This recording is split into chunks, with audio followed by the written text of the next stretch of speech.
Gisèle et son toquet. Dans un immeuble de la rue du Gros Clocher vivait celui qu'on appelait le toquet. Non pas qu'il portait une toque, non. Il était toc-toc. Il était le seul rescapé d'un accident d'avion qui avait emporté sa famille lors d'un aller pour la Toscane. Un serpent s'était introduit dans le cockpit. Le pilote ne put garder les commandes du planeur, qui se cracha dans les ruines de vestiges antiques. Depuis ce tragique accident, le toquet torturé se console en s'adonnant à d'étranges activités. Tous les jours, le toquet torchonne son auto, faisant briller sa tôle au thon aubergine. Son carrosse, c'est sa madone. Et tout son temps, il le lui donne. Elle ne bouge jamais, bien garée dans l'alignement de sa chambre à coucher, afin de pouvoir la saluer au lever. Chez le toquet, tout est en ordre.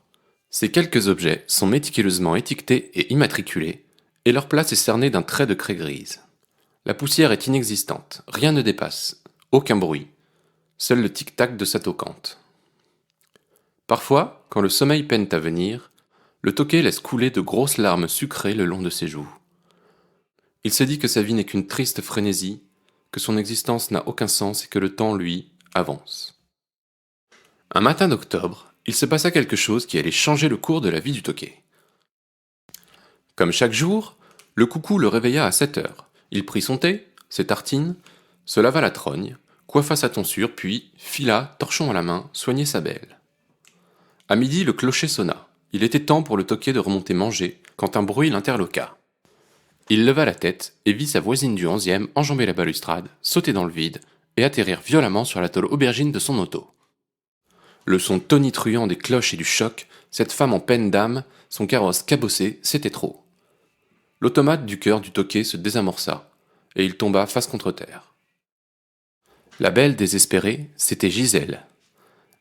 Elle aussi avait une laborieuse vie.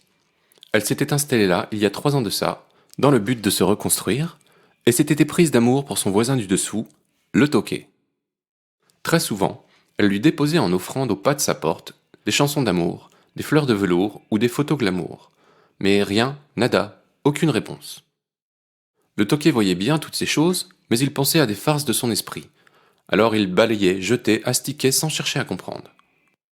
Ce matin d'octobre, la Gisèle avait perdu tout espoir en la vie, et se dit que finalement, Gisèle et ciel sont des mots qui vont très bien ensemble. Alors pourquoi ne pas aller voir ce qui s'y passe, au ciel? Les deux oiseaux furent transportés à la clinique de l'Augure en banlieue. Ils se réveillèrent dans la même chambre, face à face, yeux dans les yeux. Qu'elle était belle avec ses prunelles azurées. L'automate du toquet se remit en marche. Il eut un coup de foudre et ceci n'était pas une toquade. Il oublia son trac et aborda la belle. Ils se racontèrent tout azimut leurs histoires respectives. Le toquet n'en revenait pas de n'avoir rien remarqué.